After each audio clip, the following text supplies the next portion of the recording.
Building your own battery packs might seem challenging. You may have questions such as, what is the positive side? Which type should I use? Or how to solder, sand, seal, protect, glue, wiring, measuring, shrinking, taping, wiring, charging. Okay. Slow down, baby. In this video, I'll tell you exactly what you need and explain how to get started. By the end of this video, you will have completed your first battery pack. So the battery that I'm using is the Molicel P45B 21700. It's called the 21700 because it has a diameter of 21 millimeters and a height of 700. So for step 1 is the preparation. When the battery leaves the factory, they add a protective layer to prevent any corrosion from happening. For the solder to bond properly, we have to remove this thin layer. Start with sanding the top and bottom part of the battery and just scratch the surface for a tiny bit. Next, we are gonna add the insulation ring. The positive side of the battery is this top part, and you want to insulate it from the rest of the battery, that is the negative side. I like to add the insulation on both sides just to add some extra protection.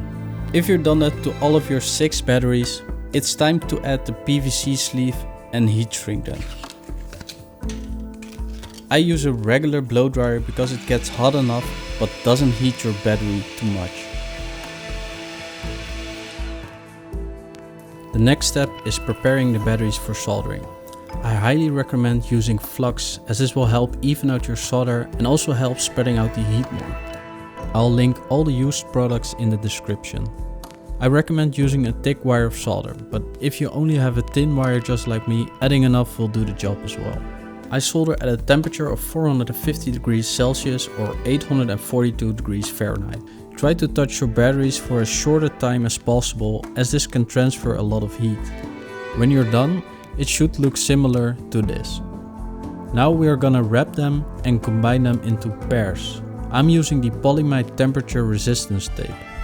When pairing the batteries, make sure they face the opposite way, so positive and negative.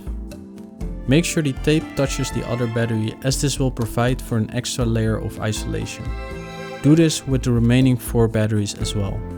When you're done, we can pack them into a 6S pack. Make sure that the poles are on the opposite of each other, so negative, positive, negative, positive, negative, and positive.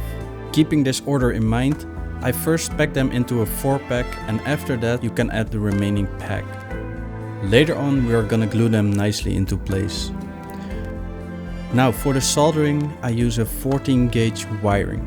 Make sure if you solder them they got a small bend. In case there's any movement from the battery or during a crash, they still have a small wiggle room. Now for the wiring order, it goes as following. The XC60 positive and negative go on this side. Make sure the positive is on the positive side and the negative on the negative side. Just as a reminder, the flat side is the negative side of the battery. So again, here comes the XC60 in. You connect with the small wire this battery to the next one, then go up. Here needs to go a wire to connect this one. This connects to the next battery. Here needs to go a wire to connect this one, and the last one comes here. And here's where the XC60 comes out again. Here's a wire diagram that I made for you to make it even more clear. Make sure that you take your time and double check your connections. Now it's time to glue the batteries. I do this for the sides as well as the back and front. Next, it's time to install the balance cables. The red wire goes on the positive side of the XC60. The second wire goes to this one. The third wire on this battery. The 4th one on this cell, and the 5th one on this one, and the 6th one on this battery, and the last one on the negative side of the XT60. I tuck the wire in between the batteries to reach the bottom side. Again, always double check and take your time to do this. Watch this video as many times as you want to make sure you connect the wiring the proper way. If you connect the wires incorrectly, this can cause a short circuit and the battery may catch on fire. After installing the balance cables, I wrap the wires with the polyimide tape. I do this on both sides. Next, I'm adding some fusing silicone tape for some extra protection and wrap them in with electrical tape. the next and final step is adding heat shrink to the batteries. To know the proper size of your battery pack, you have to measure the height and width of your pack and add that number together. For me that was around 130 millimeters. It's better to keep your shrink a little towards the bigger side because the heat shrink can shrink a lot. So first cover up the sides of the battery with a small piece of heat shrink, cut them to the right length and use some electrical tape to keep them in place. Now we are gonna add a little heat to shrink them a bit more in place. Now cut the final heat shrink to size and shrink and guide it with your hands. Make sure to take your time and guide the heat shrink with your hands.